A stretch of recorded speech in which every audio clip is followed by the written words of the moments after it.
pero no tienen fuerza. Tienen religión, pero carecen de rectitud. Y de estas cosas estaremos hablando hoy, de la verdadera salvación.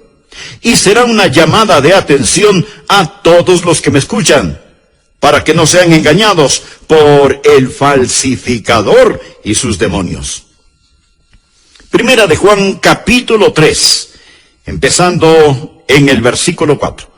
Dice así la palabra de Dios: todo aquel que comete pecado, infringe también la ley, pues el pecado es infracción de la ley.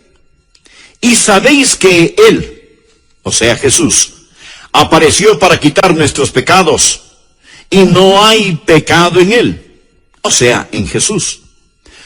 Todo aquel que permanece en Él no peca. Todo aquel que peca no le ha visto, ni le ha conocido.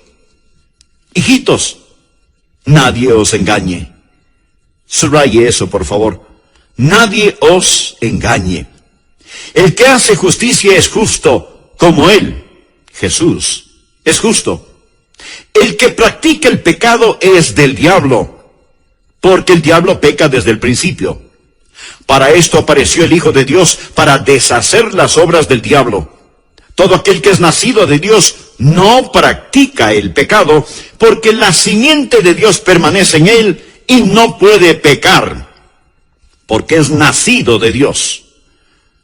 Muchas personas son engañadas porque tienen un enorme malentendido de lo que es la verdadera salvación. Así que tomaremos este pasaje de las Escrituras y lo dividiremos en 3 secciones. Veremos en primer lugar la rebelión. Primero, la rebelión que prueba nuestra pecaminosidad. Usted sabe que algunas veces vamos a las iglesias, nos sentamos, estamos bien vestidos y con una gran sonrisa en nuestro rostro. Pero Dios está mirando adentro en nuestro corazón, y ahí Dios lo que ve es rebelión. Primera de Juan 3:4. Todo aquel que comete pecado, infringe también la ley. Hay muchas definiciones de pecado en la Biblia. Aquí tal vez es la más clara y mejor. Todo aquel que comete pecado, infringe también la ley. Pecado es romper las leyes de Dios. En Romanos 14:23 leemos: todo lo que no proviene de fe es pecado. Esta es una buena definición de pecado. Santiago 4:17 dice: y al que sabe hacer lo bueno y no lo hace, le es pecado. Luego en Primera de Juan 5:17 se nos aclara que toda injusticia es pecado. Todas estas son definiciones de pecado, pero la más clara y concisa dice que pecado es la transgresión de la ley. En palabras más simples, bien podríamos decir, pecado es desobediencia. Verá, Dios lo hizo todo, Dios creó todo el universo, y Dios puso en ese universo leyes físicas y morales, y todo el universo trabaja de acuerdo a las leyes fijas de Dios. ¿Por qué las leyes de Dios? Porque Él quiere mantener todo en orden. Usamos mucho la frase ley y orden, porque sin ley no hay orden, y sin ley, en vez de tener un cosmos, lo que habría es un caos. Dios hizo todas las cosas, las estrellas y planetas para que se muevan en sus órbitas, las mareas en los océanos. Dios hizo su cuerpo de acuerdo a ciertos principios. Estos están incluidos en la naturaleza y en el sistema moral de las cosas. Hay leyes materiales y morales. A veces se habla de las leyes de la naturaleza. No hay tales leyes de la naturaleza. Lo que sí hay son las leyes de Dios que la naturaleza obedece. Espero que entienda esto. Usted sabe que hoy tenemos una generación de personas que hablan acerca de la madre tierra. Pero en realidad de lo que necesitamos hablar es acerca del Padre Dios. En vez de los días de Pascua, ahora se promueve el Día de la Tierra. Así que hay que salir y adorar al polvo.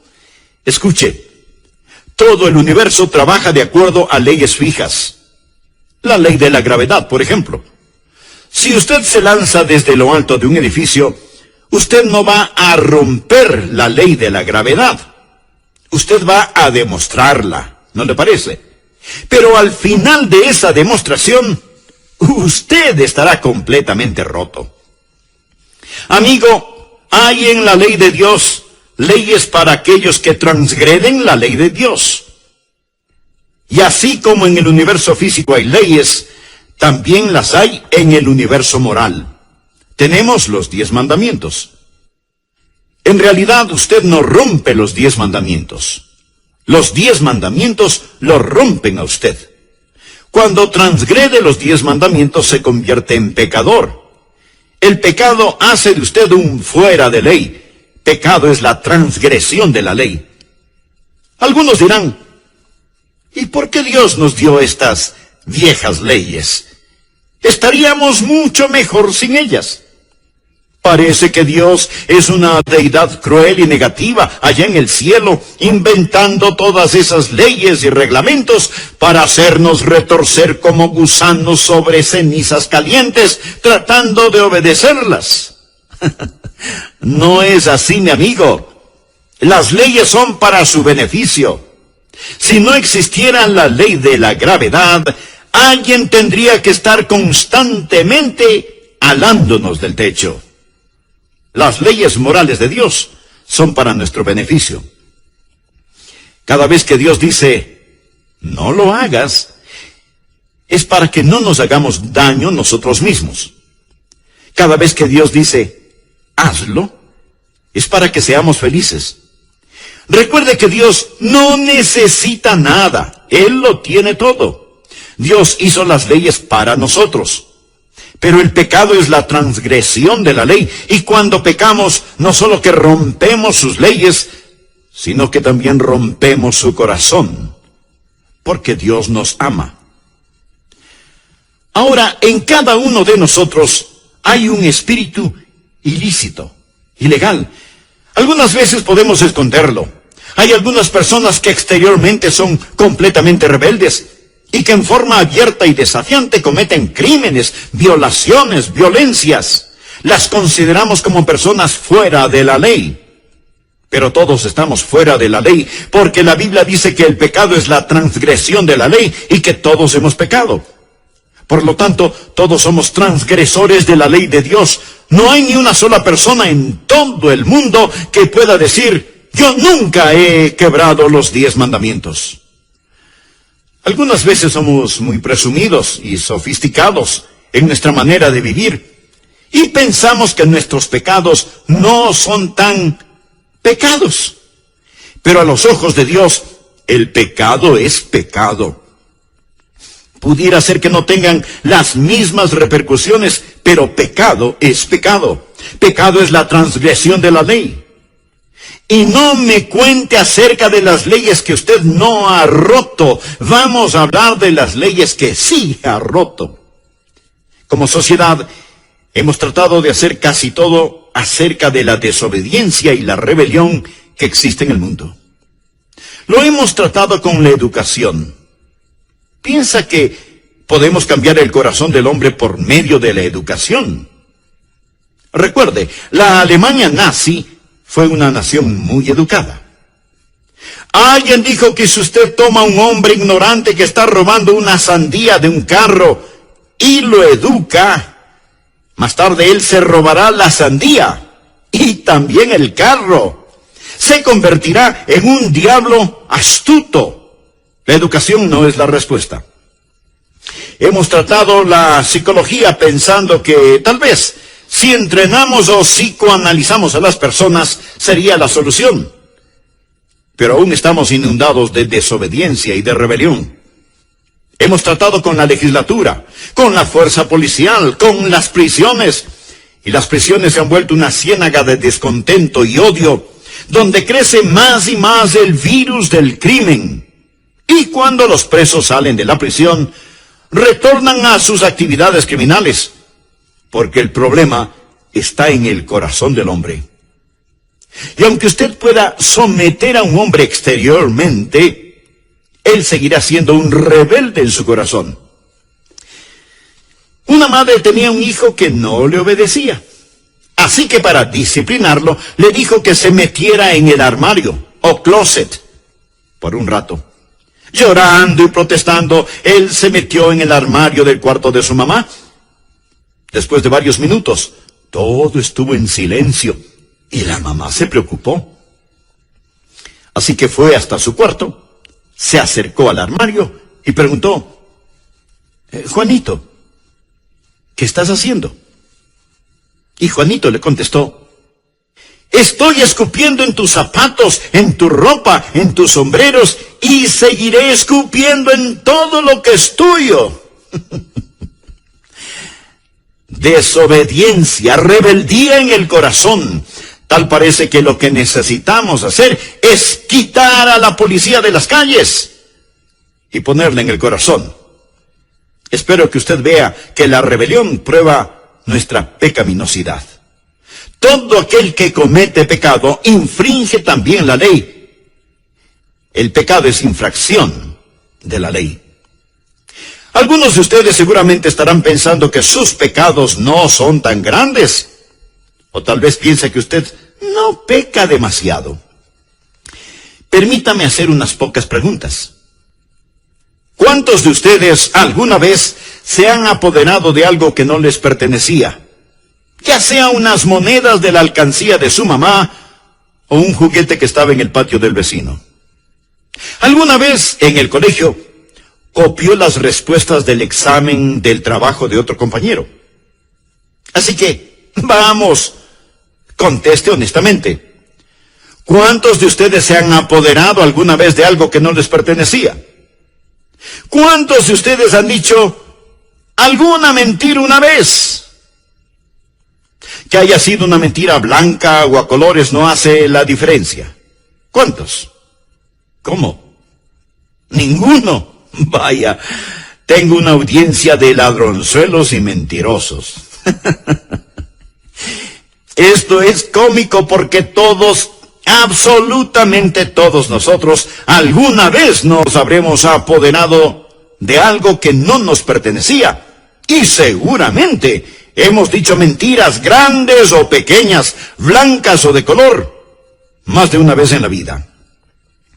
Amigo, ¿se ha dado cuenta que lo que hacemos no es el problema? El problema radica en lo que somos. Un hombre no es mentiroso porque miente, miente porque es mentiroso. Un hombre no es ladrón porque roba, roba porque es ladrón. El problema está en el corazón humano porque, como lo dijo el profeta Jeremías, engañoso es el corazón más que todas las cosas y perverso.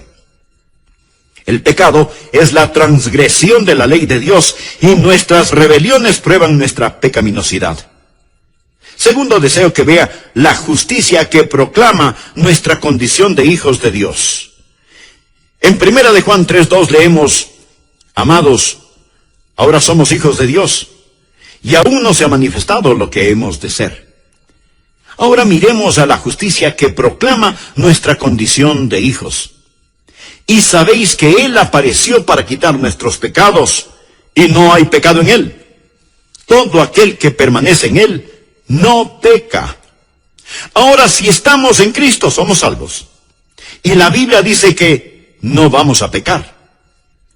Tenemos a muchas personas que dicen que son salvas, que van rumbo al cielo, pero no se ve ningún cambio en la manera en que viven, ni uno solo. Esa es la razón por la que yo los llamo paganos bautizados.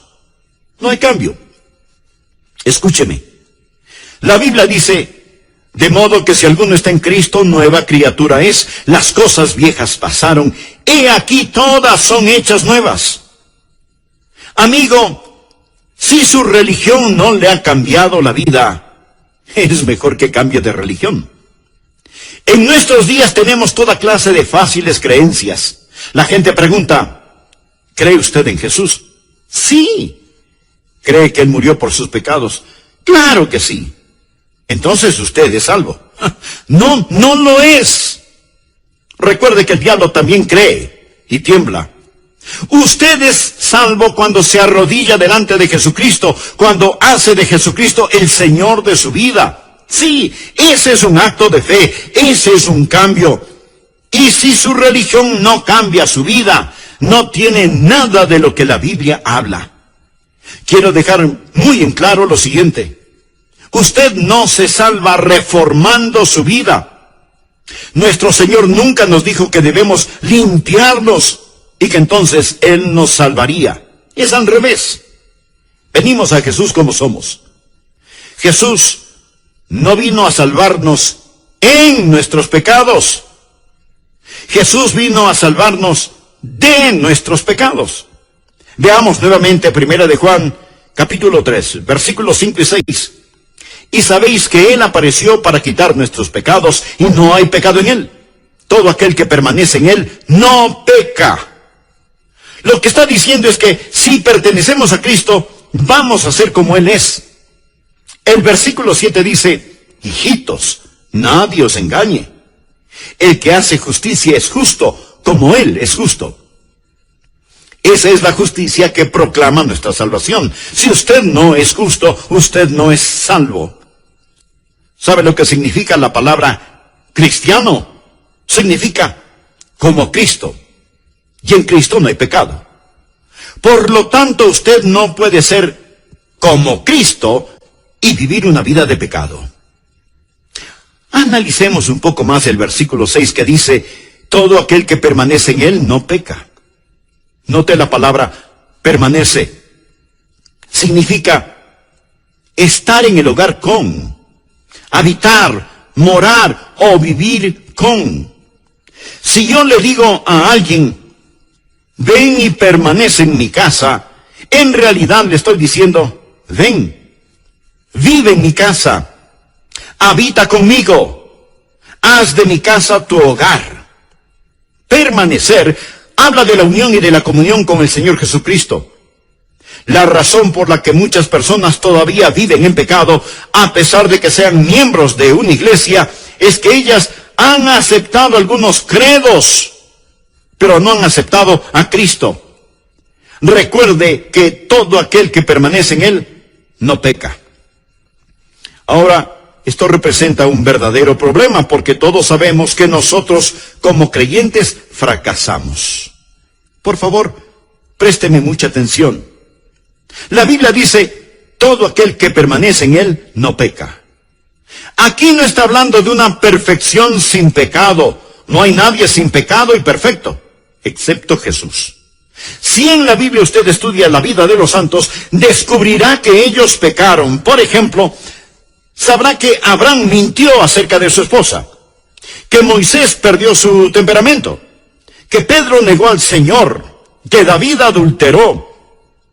Los santos del Antiguo y Nuevo Testamentos pecaron y la Biblia muestra sus faltas. Sin embargo, aquí en esta epístola de Juan nos dice, todo aquel que permanece en Él no peca. No quiero parecer demasiado técnico, pero escúcheme atentamente. En el idioma griego, esto gramaticalmente está en el tiempo presente continuo. ¿Qué significa esto? Significa simplemente que si usted es un creyente, usted no hace del pecado su estilo de vida. Otra traducción de este versículo dice, cuando un hombre habita en Él, esto es en Jesús, no practica el pecado. Otra traducción dice, no tiene un estilo de vida pecaminoso. Y aún otra traducción lo explica de la siguiente manera. Aquel que es nacido de Dios no practica el pecado. Todo esto significa la misma cosa. No peca habitualmente, no vive en el pecado. No quiere decir que uno no pueda tropezar y caer. No quiere decir que uno no puede cometer algunos errores, porque si así fuera, Juan estaría en contradicción, porque él también escribió, si decimos que no hemos pecado, le hacemos a él mentiroso. ¿Se contradice Juan? De ninguna manera. Lo que él está diciendo es que cuando usted entrega su corazón al Señor Jesucristo, hay un cambio. Un cambio radical y dramático. Y ahora, porque usted es salvo, porque tiene la naturaleza de Dios en usted, la vida cambia y no practicará el pecado en forma habitual. Aclaremos esto un poco más. Primera de Juan 2:1 dice: hijitos míos, estas cosas os escribo para que no pequéis. Pero ahora ponga atención a lo que sigue. Y si alguno hubiere pecado, abogado tenemos para con el Padre, a Jesucristo el justo. El deseo de Dios para nosotros es que no pequemos. Pero si por alguna circunstancia caemos, allí está Jesucristo, nuestro abogado. Tenemos a alguien que va a interceder por nosotros en el cielo. Sigamos leyendo los versículos 3 y 4. Y en esto sabemos que nosotros le conocemos, si guardamos sus mandamientos. El que dice: yo le conozco, y no guarda sus mandamientos, el tal es mentiroso, y la verdad no está en él. Da la impresión de que Juan hubiera estado en una reunión de testimonios y escuchó a alguien decir: yo conozco a Jesús. Y Juan tuvo que decirle: mentiroso. Yo conozco tu estilo de vida. Tú no conoces a Jesús porque no guardas sus mandamientos. La palabra guardar es una palabra usada en la navegación marítima. Los marineros la usan. En aquellos lejanos días no existía el radar, ni los satélites de posición global, ni esas cosas que la moderna tecnología ofrece para saber en dónde están los barcos cuando cruzan los océanos. Los marineros de entonces se guiaban por las estrellas, y las estrellas están fijas en el cielo, como las leyes de Dios son fijas. Así que los marineros miraban a las estrellas y se guiaban por ellas. ¿Y sabe cómo se referían a esto de guiarse por las estrellas? Guardar las estrellas.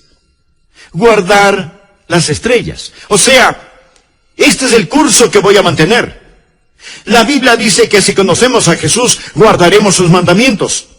Vamos a ser guiados, por así decirlo, por las estrellas de Dios. Vamos a guardar su palabra. Esto no quiere decir que el marinero alguna vez no se desvíe de su curso, o que haga un giro equivocado con el timón. Pero lo importante es que él tiene una guía para su vida, tiene una meta y dirección a la cual se dirige, tiene normas fijas por las cuales vive. ¿Y qué de usted? Amigo, si a usted no le importan los mandamientos de Dios, si usted vive su vida indecisa como quiere, si usted habitualmente practica el pecado, entonces usted no conoce a Cristo ni es salvo.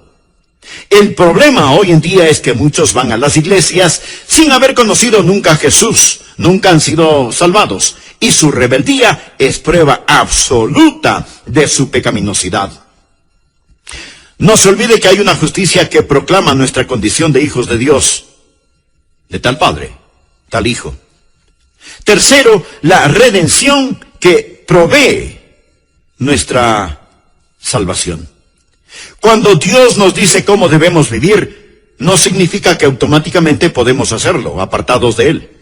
Primera de Juan 3:5 dice: y sabéis que Él apareció para quitar nuestros pecados, y no hay pecado en Él. El Señor no nos ha dado sus santos mandamientos para que nosotros simplemente vivamos de acuerdo a ellos para llegar al cielo.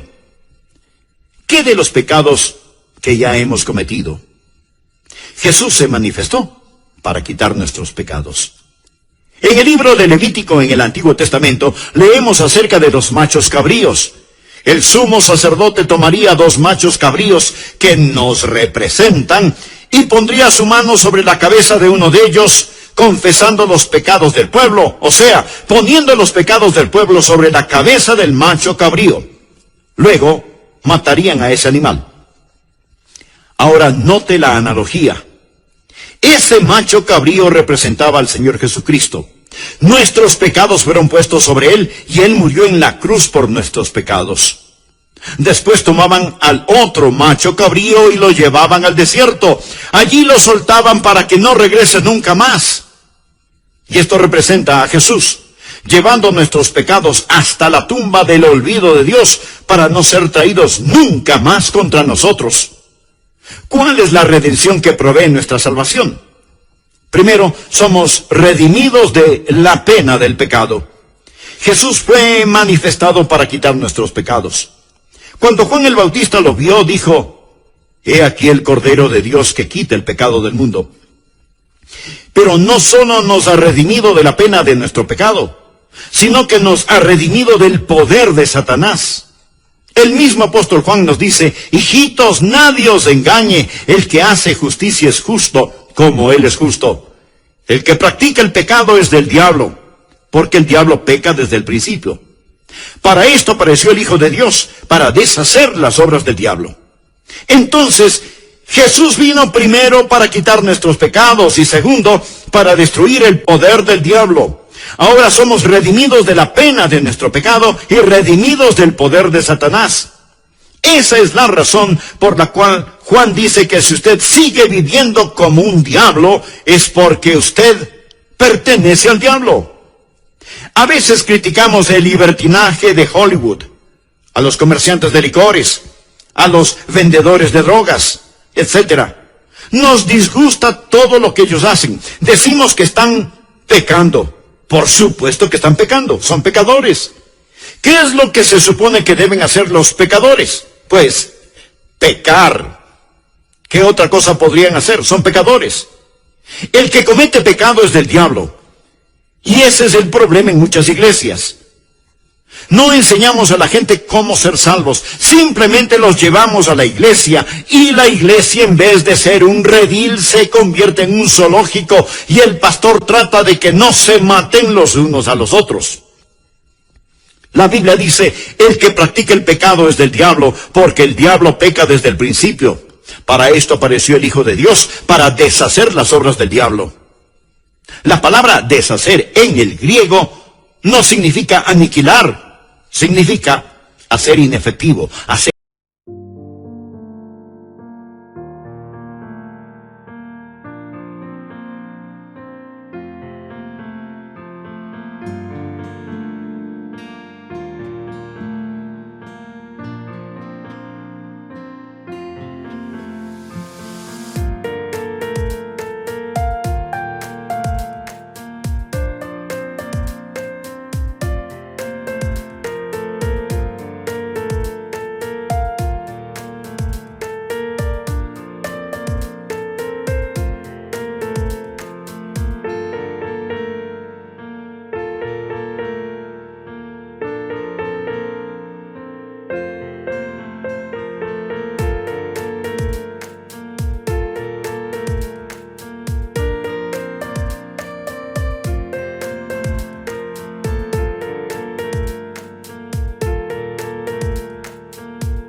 Era inútil.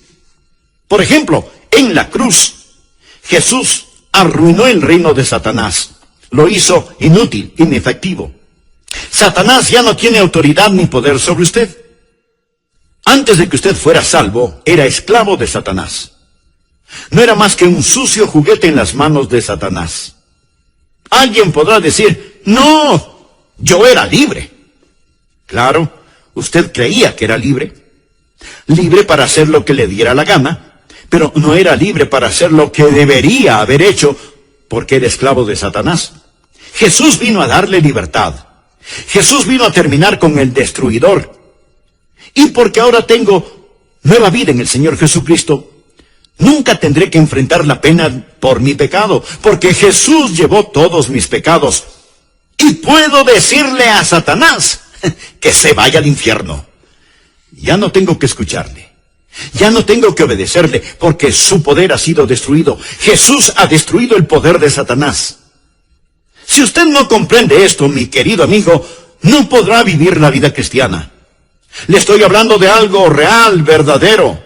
No solo de que Jesús nos libera, sino de la redención que provee nuestra salvación. Jesús no solo nos libra del poder del pecado, de la polución espiritual, del poder de Satanás, sino que también nos libera de nuestro propio ego. Primera de Juan 3:9 dice: todo aquel que es nacido de Dios no practica el pecado, porque la simiente de Dios permanece en él, y no puede pecar porque es nacido de Dios. Amigo, esto me dice que soy redimido. Soy redimido de la realidad de mi ego. Verá, si Jesús solamente me salva de mi pecado, y eso es todo, todavía tengo que enfrentarme a mí mismo. Y yo soy mi peor enemigo. Pero Jesús me ha redimido de la pena de mi pecado. Jesús me ha redimido del poder de Satanás. Jesús me ha redimido de mi propio ego. Jesús no solo murió por mis pecados, sino que murió por mí, por lo que yo soy. Todo aquel que es nacido de Dios no practica el pecado, porque la simiente de Dios permanece en él y no puede pecar porque es nacido de Dios. Ahora escúcheme con atención. Cuando usted fue salvo, adquirió una nueva dinámica. Jesús la identifica como nacer de nuevo. Cuando yo nací la primera vez tuve vida física. Cuando recibí a Jesucristo como mi Salvador personal y Señor, recibí vida espiritual. Recuerde lo que Jesús le dijo a Nicodemo. Lo que es nacido de la carne, carne es. Lo que es nacido del Espíritu, Espíritu es. Todos los seres humanos tienen un nacimiento carnal. No todos los seres humanos tienen un nacimiento espiritual. Note bien lo que dice la palabra de Dios. Todo aquel que es nacido de Dios. ¿Cómo es que podemos ser nacidos de Dios? Yo nací de Rosa y Arden. Ellos fueron mis padres físicos. ¿Quiénes son mis padres espirituales? La palabra de Dios y el Espíritu de Dios. En el vientre de la gracia me hicieron una persona nueva. La Biblia dice, siendo renacidos no de simiente corruptible, o sea, del esperma del hombre, sino de incorruptible por la palabra de Dios. Así, la Biblia es mi Padre espiritual. Y usted no puede separar el Dios de esa palabra de la palabra de ese Dios. Ahí nací.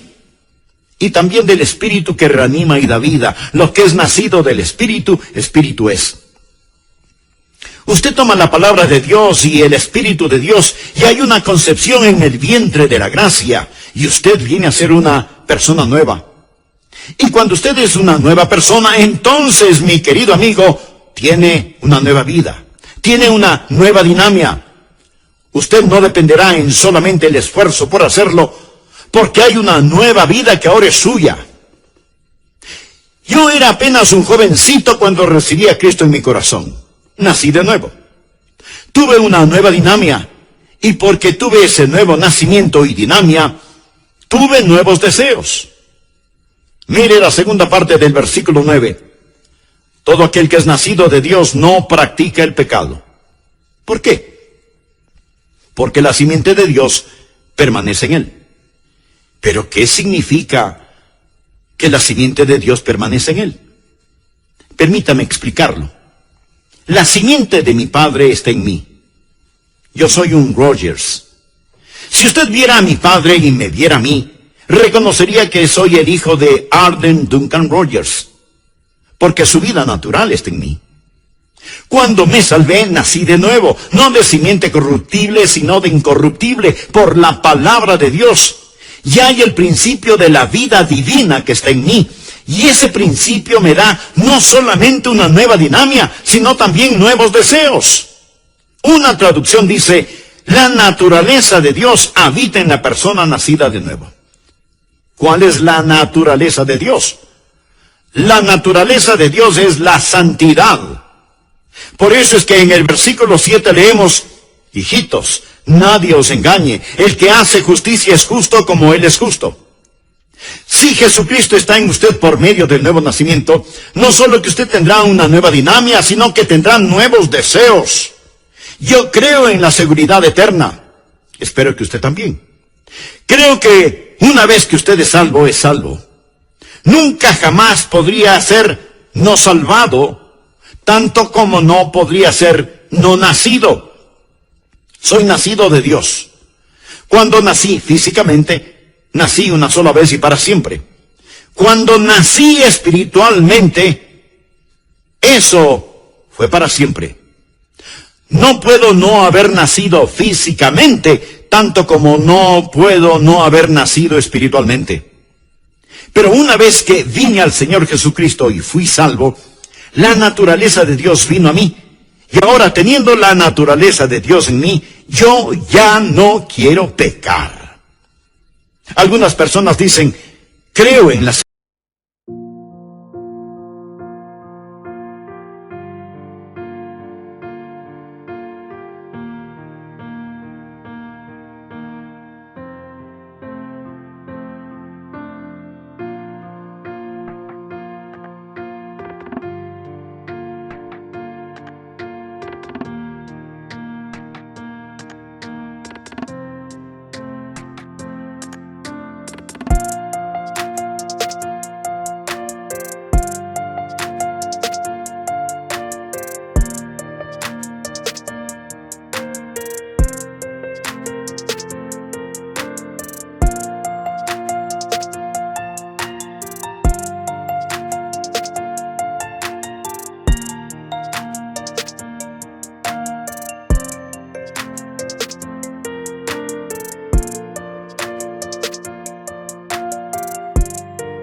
seguridad eterna, pero sin embargo, siguen pecando todo lo que quieren. Necesitan que ese querer sea cambiado, necesitan nacer de nuevo. Cuando usted tenga una nueva dinámica, tendrá nuevos deseos. Desde el mismo momento en que entregué mi corazón a Jesucristo, y Dios me está escuchando, sentí un intenso y vivo deseo en mi corazón de vivir para Él. Si usted no tiene esa clase de deseo en su corazón, es mejor que revise su concepto y realidad de salvación. No deje que nadie le engañe.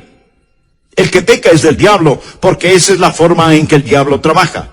El que es justo tiene el Espíritu de Dios en él. Es nacido de Dios, su simiente permanece en él, tiene nuevos deseos. ¿Tiene todo esto sentido para usted? Espero que sí. Llegamos al punto final. Hemos hablado de cómo hemos sido liberados no solo de la pena del pecado y del poder de Satanás, sino también de nuestro propio ego. Tengo una nueva dinámica. La vida de Dios está en mí. Tengo un nuevo deseo. Quiero ser como Él, porque Él está en mí y yo en Él. Permanezco en Él. Y tengo un nuevo poder disuasivo. Y no puede pecar, porque es nacido de Dios. No puede pecar, porque ha nacido de nuevo. Amigo, si el Dios que yo conozco vive en usted, permítame decirle que usted simplemente no puede vivir habitualmente en pecado. Si Jesucristo vive en usted, no puede seguir en forma descuidada, atolondrada y continua, practicando un estilo de vida de pecado. Si lo hace, Dios sabrá cómo, cuándo y dónde disciplinarlo. El Espíritu Santo de Dios no le dará tregua ni descanso hasta que usted, bajo convicción, entienda que Él le quiere liberar no solo de la pena del pecado y del poder de Satanás, sino también de su propio ego. Usted ha nacido de nuevo, ha recibido una nueva naturaleza y con ella una nueva dinámica, un nuevo deseo, un nuevo poder disuasivo. Usted está viviendo para Jesucristo. No voy a preguntar a qué iglesia o denominación pertenece usted, pero sí deseo hacerle una importante pregunta. ¿Conoce usted al Señor Jesucristo? Recuerde que hay una rebelión que prueba nuestra pecaminosidad, que el pecado es la transgresión de la ley de Dios, que hay